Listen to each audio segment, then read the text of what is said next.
Hi, everybody. Thank you all for coming today. The way you pronounce my last name is Wadacatholical. It's not as intimidating as it looks. It rolls off the tongue. So I'm here today to talk about how to go viral in Indonesia. But before I begin, I'd love to get a sense of the audience today. So if you're at an agency, can you raise your hands? Okay, if you're on the brand side, anybody on the brand side? Okay, great, got a couple, a lot, most of you actually. What about publishers? Do you have any other publishers? Of course, some umbrella. Okay, a few, great. So we have quite a diverse mix today. I think most of what I'm gonna talk about will be relevant for you guys. So I hope I have something for all of you. But to begin with, why am I here today, right? We've done a really good job at Brilio at going viral, right? So when we started the company back in March 2015, we did about 500,000 monthly active users back in March. Within a year, we grew that to about 20 million, or within 2 years, sorry, we grew that to about 20 million monthly active users. And today we have about 22 million monthly active users. And we've really done this through content, right? We create content, we focus on millennials, and that's really what's been driving our growth. Recently, we started focusing on video, so that's the chart on the right. And we've seen similar growth trend in video as well. So we started focusing on video in 2016. In Q1, we did about 700,000 views in that quarter. This past quarter, we did about 53 million views. This quarter, we're on track to do about 100 million views. So I like to think we know a little bit about what it takes to go viral. Okay, so here today, I've gone through we have about 1 billion impressions that we've actually analyzed. We've run a bunch of statistics on them in 2016. And then in 2017, we did something similar. We have about 900 million, a little bit over that, 900 million content impressions that we actually analyzed for 2017 to date. And we've gone through them and we've tried to distill kind of 10 key lessons for you. But before we get into that, I want to start with lesson 0, right, which is basically the preamble. And I mean, how many of you guys shake your heads, especially on the agency side or publisher side, when a client comes to you and says, hey, I want something to go viral, right? I mean, I shake my head all the time. I kind of laugh because really there is no guaranteed recipe to going viral. And if there was, I'm sorry to say, I wouldn't be sharing it with you today, right? I wouldn't be giving that up if there really was kind of one tried and true formula. Right? So although there is no guaranteed recipe to going viral, there definitely are certain things you can do to increase the probability of you actually going viral. Now, why does that matter? Virality is basically a hack, right? It's a cheaper way to get distribution, right? As marketers, all we care about is obviously the content we produce, the quality of the content, and then having that reach as many people as possible for the cheapest price, right? So virality is basically a way to cut down that price. That's why it matters. So this is the traditional chart people look at when you think about virality, right? So there's kind of phase 1, which is the person or the entity broadcasting the message. And we call this the broadcast phase or setting the context.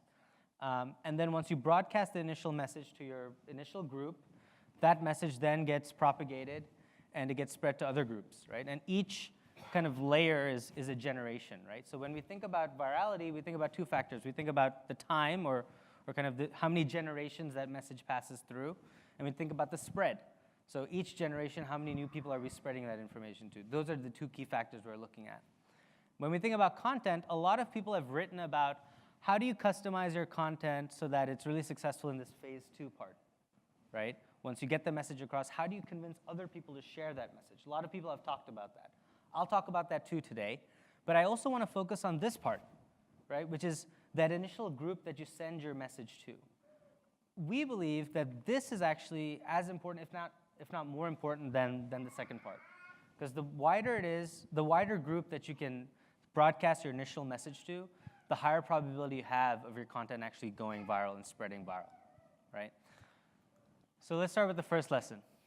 Maximize your broadcast by focusing on mobile, in Indonesia at least, and realize that the digital audience right now is composed of millennials, right? So what does that mean?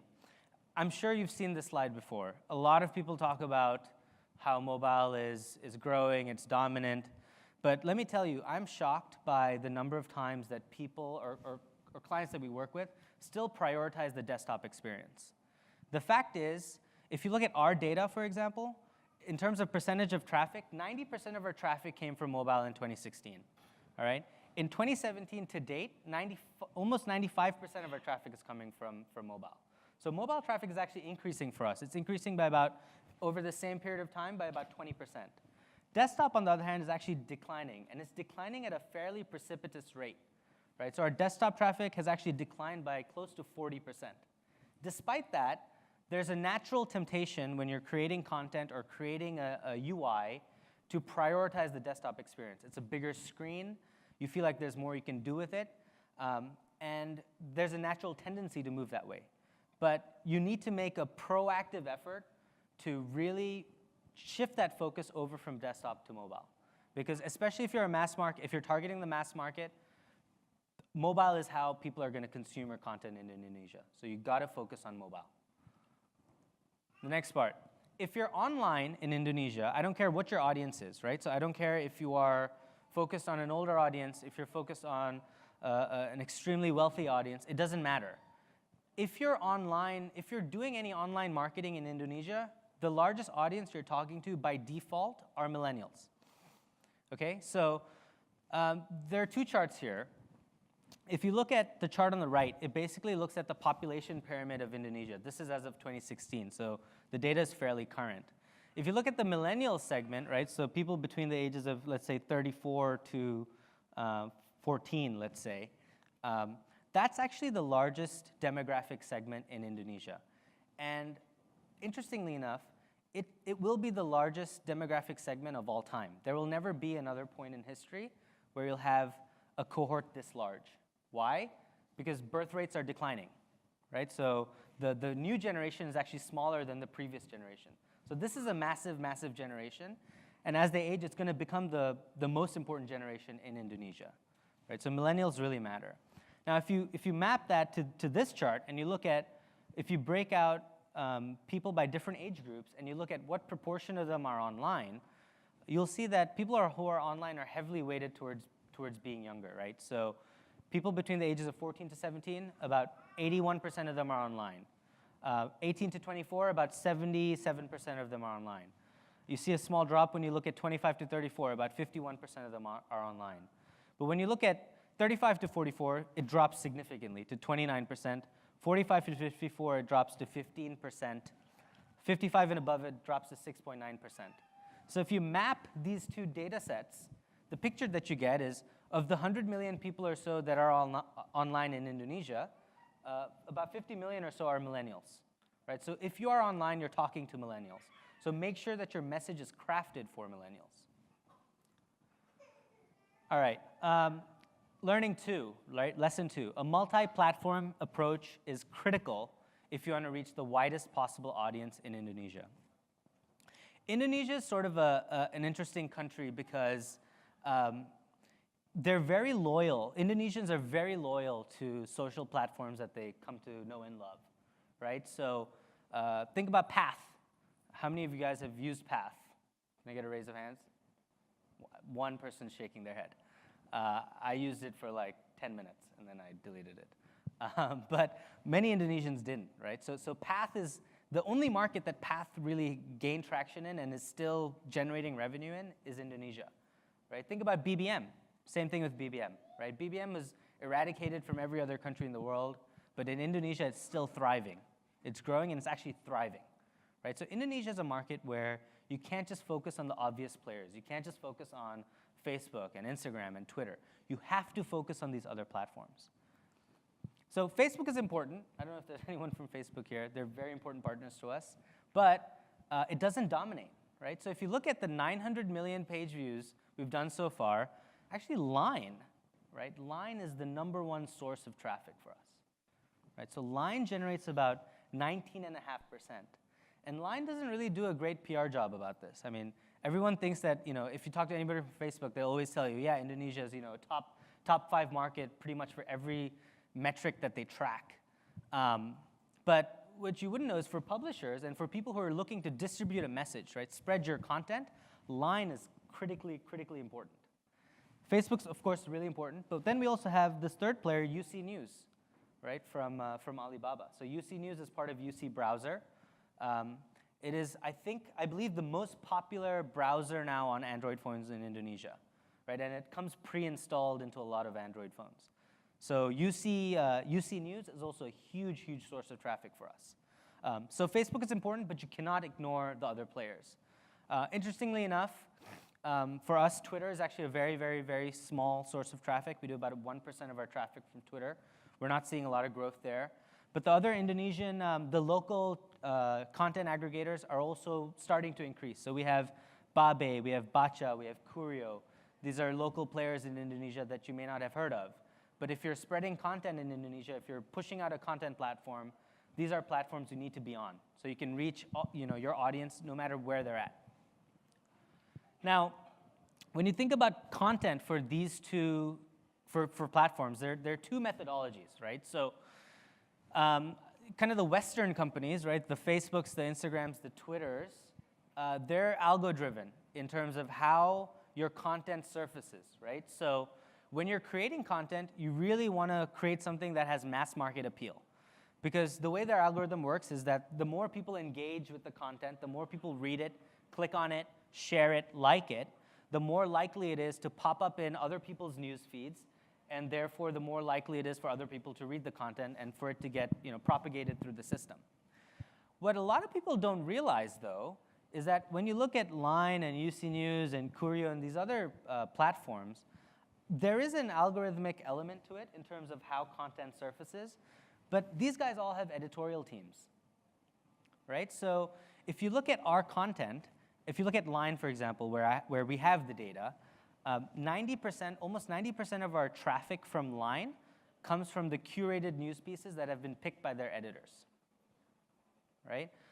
Almost 90%. So if you happen to get picked by the Line editors and show up in kind of their featured news of the day, you just score a home run in terms of how much traffic you get, right? But in terms of your strategy, when you're creating content for these platforms, you got to think about who's the human behind the system, right? These are editors. You got to craft something that will be relevant for a professional editorial team, versus when you're looking to create something just for Facebook, where you're really targeting something mass market. All right, lesson number 3, focus on content density. So how do we define content density at Brilio? Content density for us is basically the volume of information divided by the time required to consume that said information, right? So we say something is very content dense if you get a lot of information from this piece of content in a really short period of time, right? And there's a ranking for content dense formats. We classify videos as content dense formats, right? Because a video is something you can watch. They say a picture is worth 1,000 words. Maybe a video is like 1,000 pictures, right? So for us, we see you get about 10 to 20,000 views on average for the generic article that we do on Brilio. But just for the average video, you'll get about 50 to 100,000 views, right? So just automatically, you increase the probability of people viewing your content by about 5 to 10 times just by focusing on video. So we really encourage people, if you're trying to reach a larger audience, focus on video. Okay, lesson number 4. This might be one of the most important lessons here. If you don't take away anything else from this presentation, and you're going to create content and you want to reach an audience in Indonesia, focus on humor and celebrity. Right? That is just the one easy takeaway that you can walk out of this presentation with. Those two content categories win. Within written content, we find that lists are also the best way to create written content. And here's the data. So in 2016, we see like a 80-20 rule in our content, right? So our top 5 categories: celebrity, LOL, which is humor; wow, which is like inspiring news; fail, which is self-explanatory. It's kind of videos of people failing, but it's funny. It's also tied to humor, and news. Those 5 categories drove 75% of all of our content views. Now keep in mind we have 32 categories at Brilio. But 5 of these categories are driving 75% of the views. And within that, if you look at celebrity and humor, those 2 categories drove about 46%, 47% of all the views we did in Brilio. So close to 500 million views in 2016, driven by just 2 categories. Fast forward to 2017, and the data is even more skewed. So you still have celebrity, humor, wow, fail, but news got kicked out and love came in. Love is, I guess, a more popular category in 2017. But again, celebrity and humor content drove 62% of all the views that we've done so far at Brilio, right? So again, humor and celebrity content really win. Now, if you're thinking from an ROI perspective as a brand, where do you get the biggest bang for your buck? We would recommend focusing on humor, right? Humor is basically more efficient. So if you look at the distribution, celebrity content has more peaks. So there's some celebrity pieces that just go stratospheric. But on average, humor content does better, right? So you'll see we did about 70,000 views per piece of content for humor in 2016. In 2017, we've done about 36,000 views per piece of humor content, right? So humor is the most efficient category to focus on if you're creating content in Indonesia. Now, what type of content works? I know, I apologize that this data is a little hard to see, but I can boil it down for you. If you look at the top 10 articles that we've done in the celebrity category, 6 out of 10 of them are listicles, right? So these are basically lists, just bullet point articles, basically. If you look at the humor category, 9 out of 10 of them are listicles, right? So they're either listicles with pictures or listicles without pictures. Actually, it doesn't seem to matter as much. But basically, listicles dominate if you're thinking about a written content format. Why is that? Well, it goes back to lesson 3, right? It goes back to content density. When you think about a listicle, it's a very, very efficient, fast way to get a lot of content very fast. Get the information quickly and get out. That's the behavior of the digital audience in Indonesia. And if you create content that's kind of catered to that, they'll reward you with traffic. All right, lesson 5.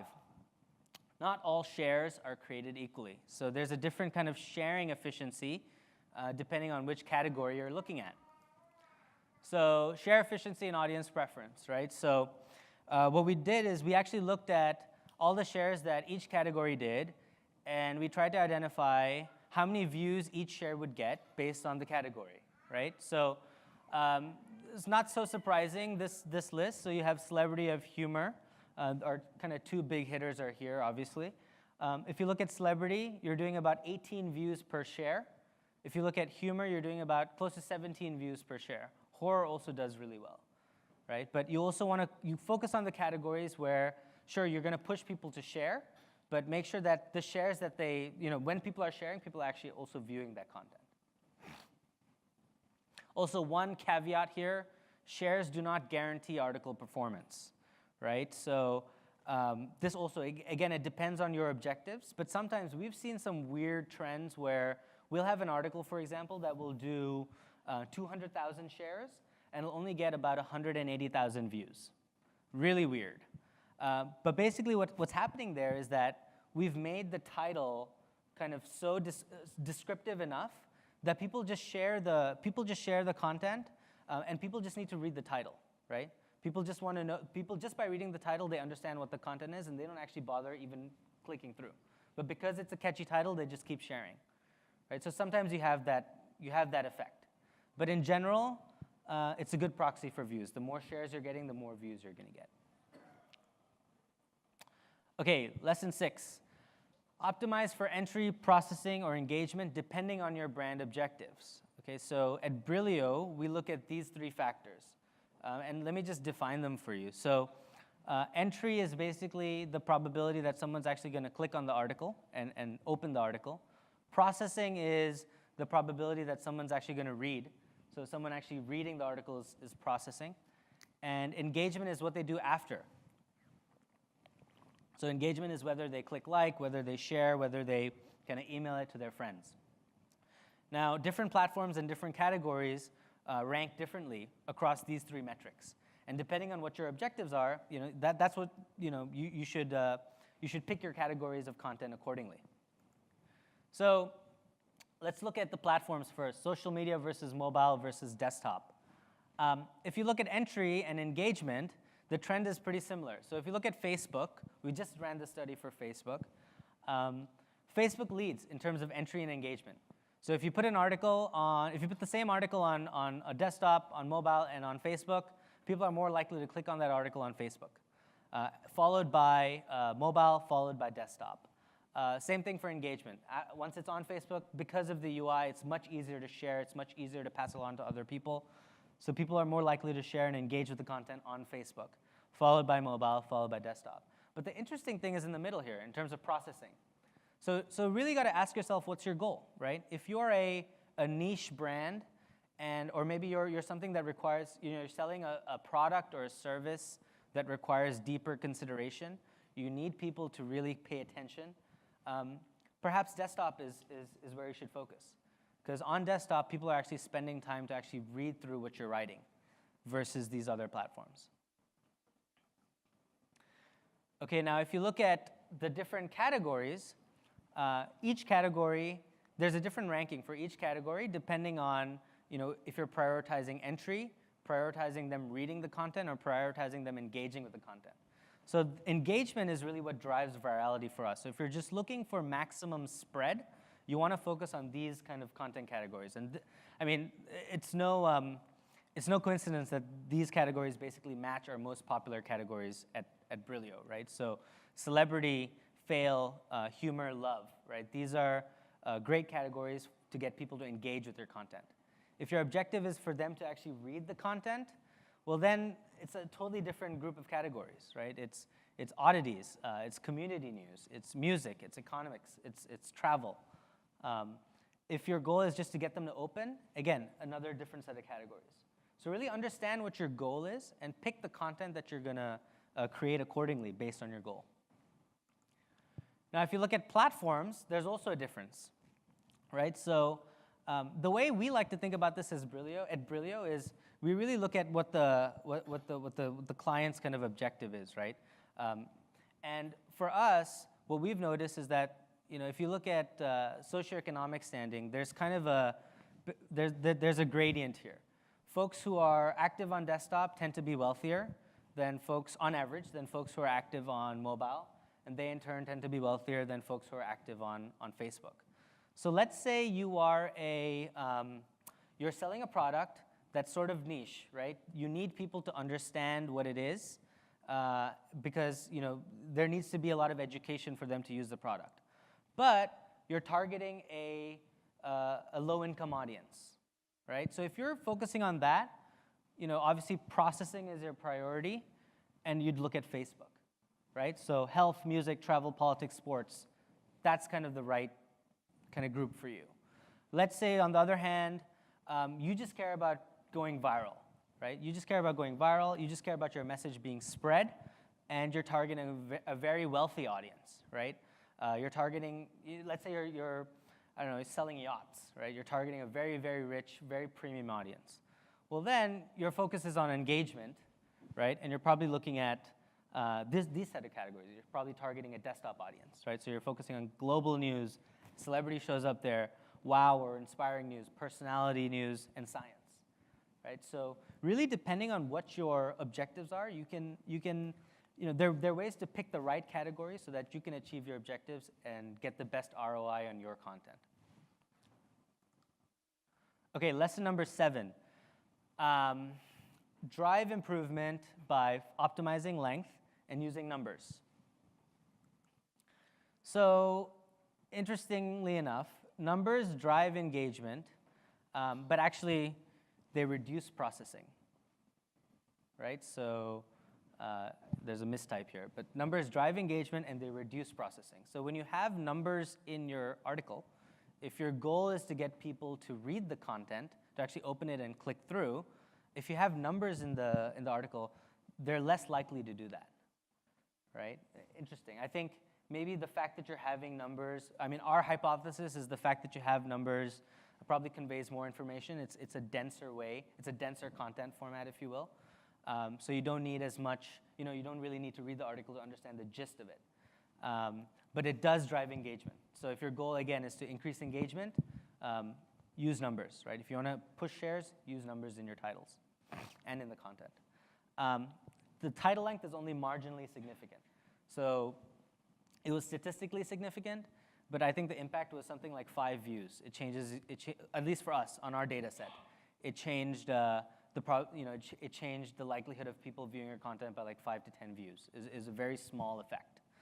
So title length doesn't really matter as much as some people make it out to be. Although for us, I mean, we still recommend shorter titles in general, because if it's too long, then it's not the best user experience for the user.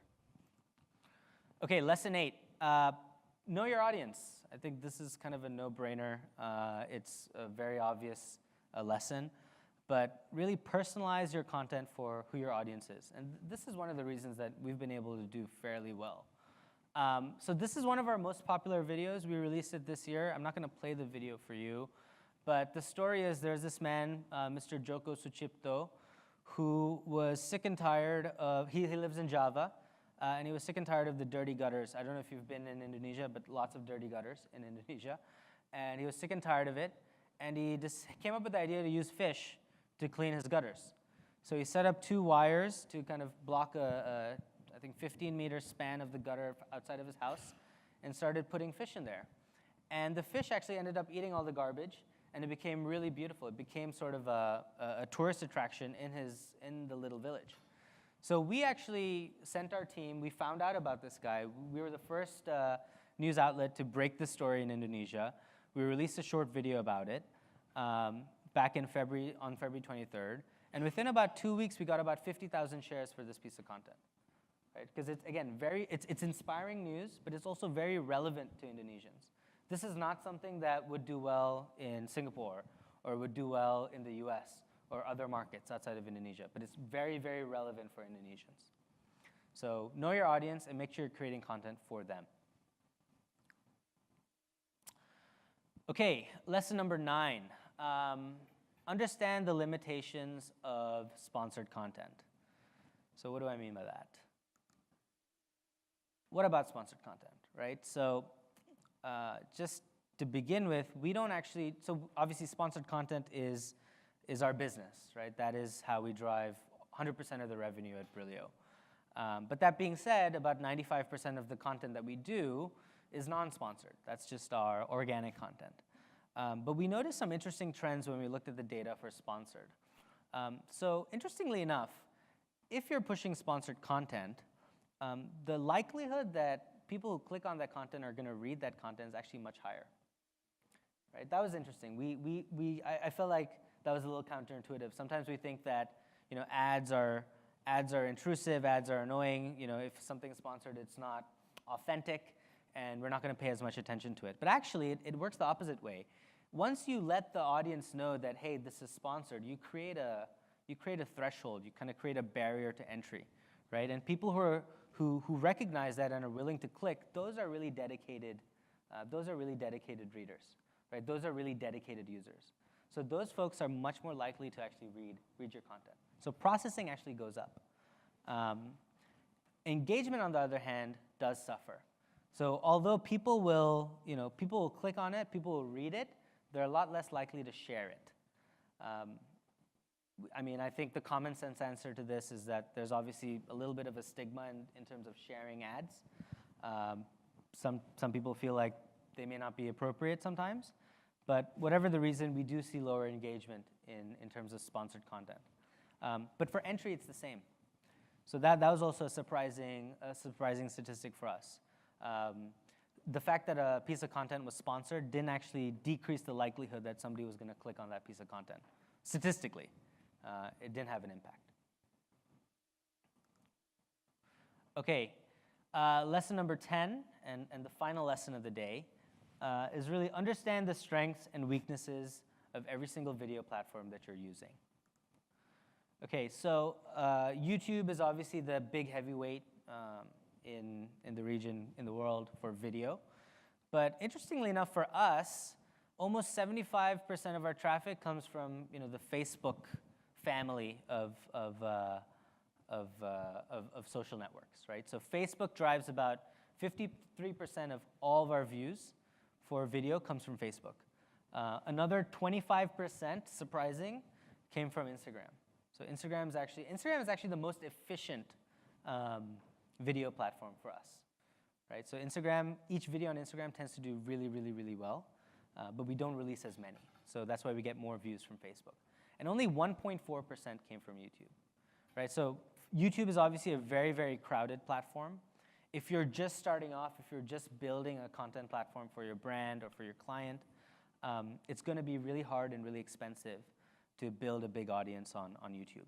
But on Facebook, it's still sort of a blue ocean. I think the ideal time would have been to start about a year, maybe a year and a half ago. But there's still a lot of space on Facebook to really build a video audience fairly quickly. Another interesting point is that video length, based on our data, only affects view performance on YouTube. So on Facebook, if you create a 10-minute video or a 2-minute video or a 1-minute video, it doesn't really matter it doesn't really affect how long people are going to view the content for. After 10 seconds, they're pretty much gone. Right? That's kind of the trend that we're seeing on Facebook. People come in, they see it very quickly, and then they get out. And the length doesn't really matter how many people come in to the video. But on YouTube, it does. So videos that are shorter than a minute or longer than 2.5 minutes on YouTube don't do as well. The optimal length for YouTube that we've found for our content is between 1 and 2.5 minutes. Title length also has an effect on YouTube. We found an optimal title length of 4 to 8 words in order to maximize views on YouTube. But again, no impact that we've seen so far, at least, on Facebook or on Instagram. So that's pretty much the 10 key lessons. Let me just summarize them, right? So what's the summary? A, focus on mobile, right? If you want something to go viral, please focus on mobile. Desktop is declining, especially if you're a mass market brand. Create something for mobile. Understand that if you're on digital in Indonesia, your audience is by default millennial, right? It doesn't matter what your audience is offline. The moment you go online, the majority of people online in Indonesia are millennials. So you're talking to millennials. Make sure that that's baked into your strategy and your plan. A multi-platform approach is best, right? Facebook is important, but don't forget the other players.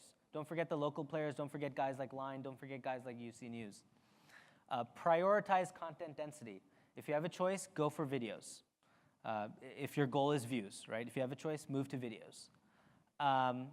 Again, humor and celebrity content rule. Not all shares are created equally. Humor and celebrity, again, get the most bang for your buck in terms of views per share. Optimize for entry, processing, or engagement, depending on what your goals are for your content or for your brand.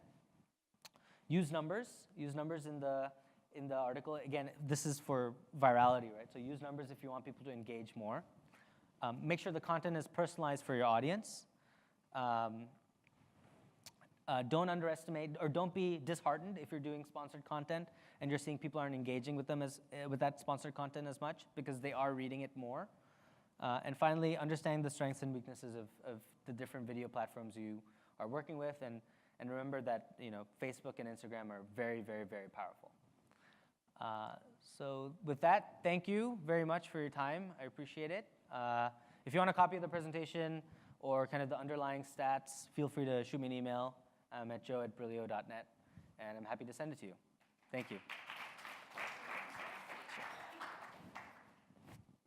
Joe, I just wanted to kick things off and ask you, given that your presentation was based on going viral, I feel like the word viral is thrown around so much these days, and a video can get a few thousand views, or a petition can be shared across a few different platforms, and PR agencies start screaming and shouting that it's gone viral.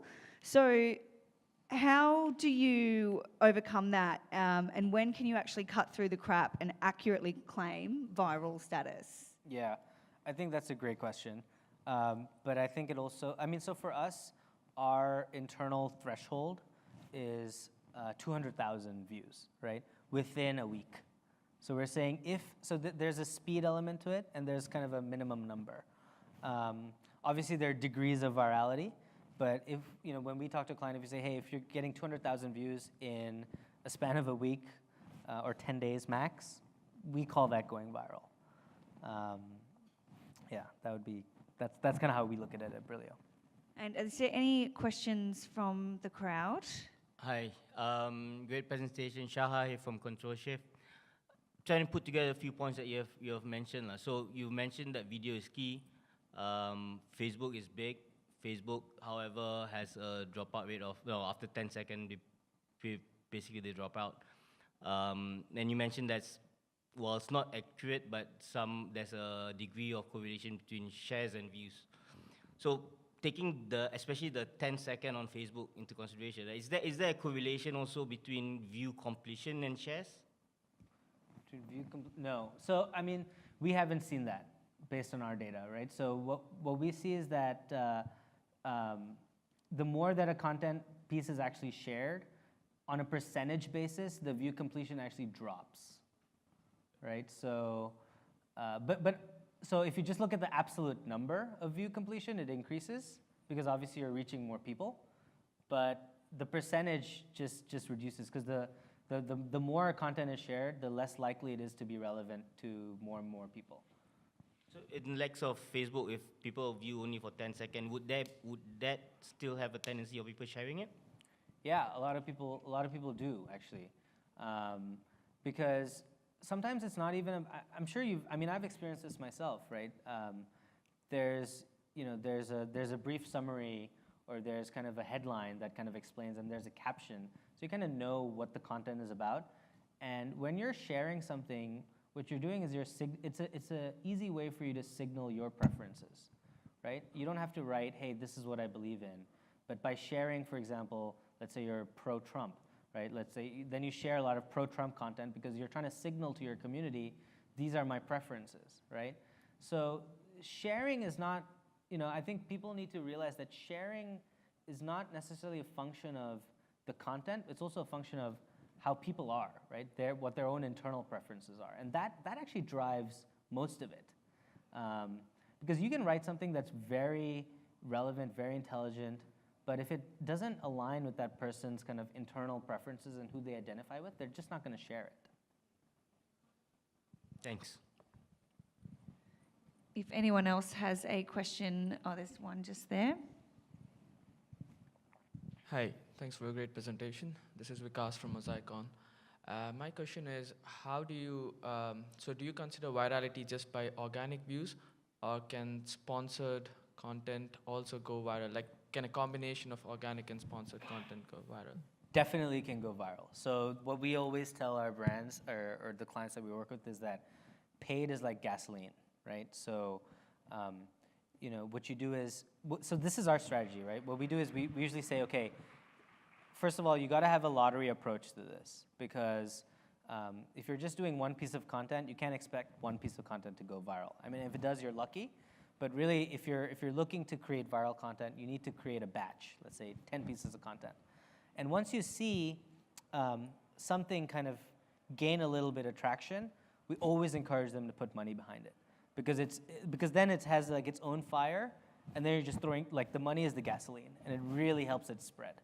And that's perfect for brands, right? Because you want to know if this works, and then you just throw money, and your CPV actually declines in a huge way. So we did a campaign where we had CPV of, Danny, correct me if I'm wrong, Danny's my co-founder. I think it was 3 rupiah, right? Which I think is like 0.00003 cents. I don't know. It's 13,000 rupiah to $1. But we were doing 3 rupiah CPV on paid for Unilever. Because we made a video that was viral, and then we saw that it was going viral, and then we just accelerated it with paid. If I can ask one more, how much do you feel the importance of episodic format of videos? Like, should it be like one-off video, or does in Indonesia, like episodes make a much bigger impact? So episodes create communities, in our experience. So when you're doing an episode, like something that's episodic, what you do is you end up creating a community around this piece of content. And actually, I don't have the answer for you for are episodes more likely to go viral, because I haven't looked at the data that way. But just anecdotally, what I could say is the pieces that we do that go viral tend not to be as episodic. They tend to be, it's a format that like AJ Plus pioneered a few years ago, which is a very content dense format, right? So it's like they take a video, there's subtitles, they splice in infographics, there's text overlay on top of the video, they're cutting in other videos, they put GIFs, they put memes, and it's all in 1 minute and tells a story. That format is exceptionally powerful. But the problem is for the brands, how does it tie into, to the brands? That's kind of the challenge. All right, I can't actually see the clock anymore, but we possibly have time for one more question if there is one. There's one right at the back there.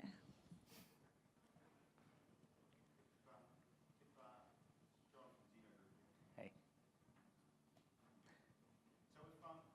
Almost 80% of all clicks and almost 80% of all shares happen in dark social.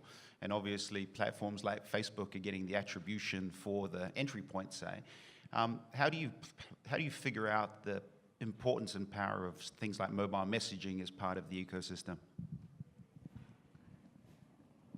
I haven't really thought about that, to be perfectly honest with you.